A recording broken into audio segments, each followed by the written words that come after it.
Carlin Bardsley here with Neil Forrester, promoter of Substance Cage Combat, SCC 1.0 in the books. How do you feel right now, Neil? Amazing. I'm ready. I'm not even kidding. Like, I want to throw another fight card right away. The next one is looking to be November, right? Yeah, it might even be October. Like, I don't know. Like, I'm thinking maybe even the third week of October. Really? Yeah, I just want to, like, see the schedule of when the UFC plans their events, so I'm not on that same weekend. Yeah, well, I think they're in September, right? Well, the UFC in Toronto is in September 21st, and then the GSP fight's in November. And like, but I don't want to do anything when they have like a card at all. Yeah. And I think in November people might be focused on that GSP Hendricks card. So maybe like third week of October, like we'll do another card. I gotta check the schedule and make sure. But yeah. We're happy with the turnout tonight at the George Bell Arena. Amazing. The crowd was great. I mean, that's the thing. Like this, people have to understand what we did was one of the first, like grassroots kind of events in Toronto, and the police and the security were like, wow, it's an interesting crowd. They're very calm. They're cool. It's not a bunch of meatheads. There's no fights. There was no like arguments. There was not one incident in the crowd. People came to cheer on their favorite fighter, and so like I was like stoked with the crowd for sure. Do you think that William Turner having to pull that fight, did that have any effect on attendance? Do you think? Oh, I'm sure it did. I mean, 100%. It did, because I mean I know Willie would have probably brought out a lot of his his police buddies to come support him, and I know Randy Turner was planning to bring down like a bus or two load of people from out out in Ottawa. So whatever, next card will be on it, and I've talked to both of them, and we'll just have them do the next card as the main event. Yeah, is there any lessons that you can take away from tonight that you can apply to the next one? There's a lot of lessons. I was a little bit arrogant within my own head that I could pull it off and think it was as easy as it was. I have an events background, so I just thought that I could do things easier than most, but I didn't realize all the tedious little tasks that I overlooked. When you're dealing with, call it 20 fighters, that's 20 medicals. That's 20, whether it's hotel rooms, flights, per diems, fees, this, that, signed contracts. So I'm used to it dealing with musicians and artists, but this is the first, there was probably half the guys in the car, this is the first time they've done this, ever. So they didn't, like that, it was a tedious task of following up and explaining to guys that you need your medicals, you need to do this, you need to do that. And at the same time, like the athletic commission, they have specific requirements. And Ken Hayashi was very upfront with me about deadlines and timing and what he wants and how he wants it. And he was a little lenient with it because it was my first time, and he was easy to work with, to be quite honest with you.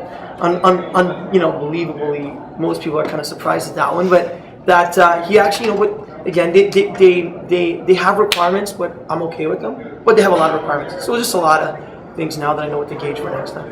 Okay, so it was smooth enough working with the OAC is what you're saying, but you hope for a smoother ride next time. It was super smooth. Listen, an issue came up this week, and I was a little taken aback, and I sent an email, and they were like, okay, no problem, we understand. You didn't know. You have, we'll deal with it on Friday. They were really accommodating. So, and you know what, I had a meeting with them like 3 weeks ago, and they said, write a list of I had 6 meetings, and every meeting had 20 questions. And Ken's like, man, you got a lot of questions. He's like, it's good. And he answered every one. He goes, well, make sure you write the answer down, so next time you have like a checklist, so you don't have to come see me about every little issue, because now you know. And now I don't have to go see him 6 times. I'll know. All right. And what about the fights themselves? Were you happy with the performances of the athletes tonight? I was so happy, other than the fact that all 3 guys from my gym lost, which was probably the most, heartbreaking part of the night, which kind of was a mix of emotions for me. But yeah, that was like, the fights were amazing. Kyle Nelson and what's his name? My guy Nealon. Those guys banged it out. Controversial split decision. That's what you want, man. You want people talking about it. People are going to go talking about it. People are going to go on the internet forums and message board forums talking about it. Rematch, ripped off, this split decision, There'll be debates. That's what we need to do, is engage people to talk about the local guys and the little things that happen to them. What did you feel about that decision? I thought it was 29-28 for Nealon. I mean, all bias aside, I think he had the first 2 rounds. If anything, I'd give maybe, the other guy the 3rd round. But I mean, I don't see how he lost that way.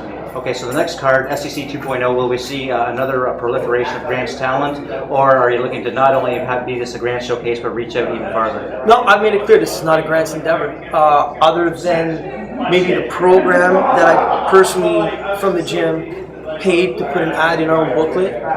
There was no grants banners, there was no grants. This was not about even grants MMA other than our fighters, but it was no different than trying to support the other gyms and their fighters.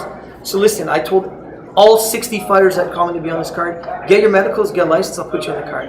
And most of the guys that were here were the ones who went and got themselves licensed. I mean, I had 2 guys on the card that weren't on the card from my gym who didn't get their stuff in time, and we pulled it from the card. So, I mean, my guys were no different than others in that sense. It's just that we stayed on our guys to make sure they got licensed 3-4 months ago. Well, what is the one message that you want people to take away from the debut event of Substance Cage Combat? Just that we need people to really go out and understand that this is about supporting local talent. It's about people coming out and supporting to give these fighters an outlet. That's the problem is they go to the gym day in and day out and had nothing, nowhere to showcase their talents. Now they do. And so it's about just getting people to get the message out. When they go to work on Monday or Tuesday, telling their friends, on Saturday I went to this great fight card, a lot of good local guys. It was an inexpensive night. It was a $40 ticket. We sat right by the cage. It was intimate and it was fun. The message is to let people know that local mixed martial arts in Ontario is here. And there's going to be more cards. Well, it's a great first step, and I'm looking forward to the next one. Neil Forrester, promoter of Substance Cage Combat.